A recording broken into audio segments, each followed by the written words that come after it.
Okay. Now we're going to get a little more serious. Not that I wasn't serious about what I said earlier, but the most important reason to read the Bible is not just so that you'll be able to enjoy pop music better, although I think that's a great benefit. But the reason to read Scripture, most of all, is to know Christ. St. Jerome, the great doctor of the church, he actually translated the Bible, revised a translation of the Bible from Latin into a better translation of Latin that we call the Vulgate. It's a really important translation.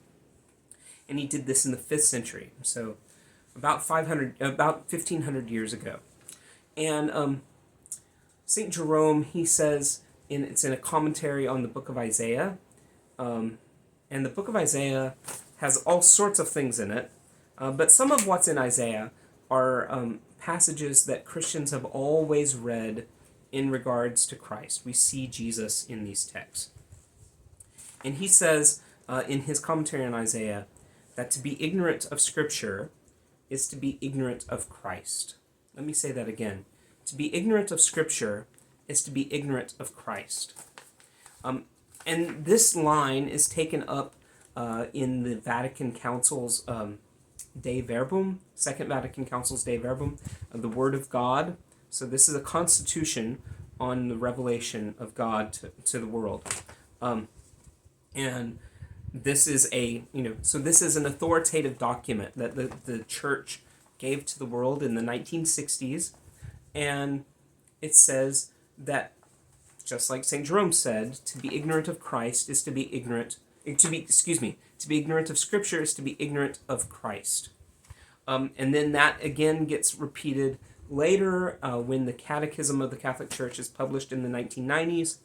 Again, we're told to be ignorant of Scripture is to be ignorant of Christ. The Church wants us to know that if you want to know Jesus, and ostensibly if you're a Christian, you want to know Jesus, the Church wants you to know that if you think you can know about Jesus without Scripture, without the Bible, you're mistaken. And of course, any Christian wants to know Christ. Like that's salvation, is knowing Christ. So to be without the knowledge of Christ, to be without Christ, is to be without salvation. That's kind of the whole point, isn't it? So the church is telling us you need to know the Bible. If you consider yourself a believer, you consider yourself a Christian, then Jesus is supposedly the center of your life. Well, if Jesus is the center of your life, then how can you call yourself a Christian and not want to read the Bible that is a witness to that Christ? Now,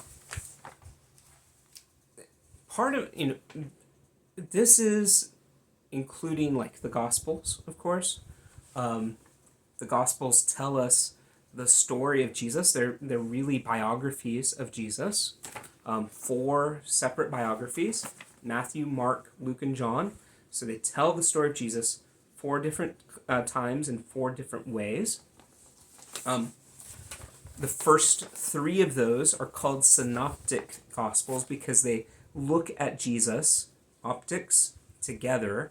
So actually what happened is Mark wrote his gospel first, and then Matthew and Luke used Mark as the skeleton for their own gospels of Jesus' life. So those obviously tell us about Jesus, and even the rest of the New Testament is all oriented around the mystery of Jesus, what Jesus has brought to the world. They're unpacking that, right?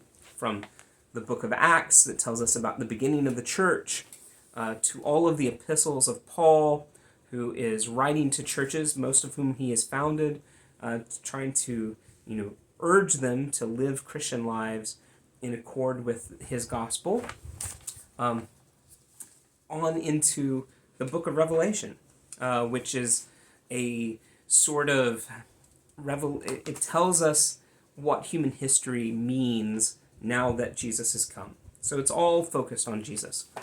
But even the Old Testament is a testament to Jesus. It's a witness to Jesus before he came, because, among other things, it gives us the promise that he's going to come. It tells us that there is a Messiah coming, and it tells us what that Messiah is going to do.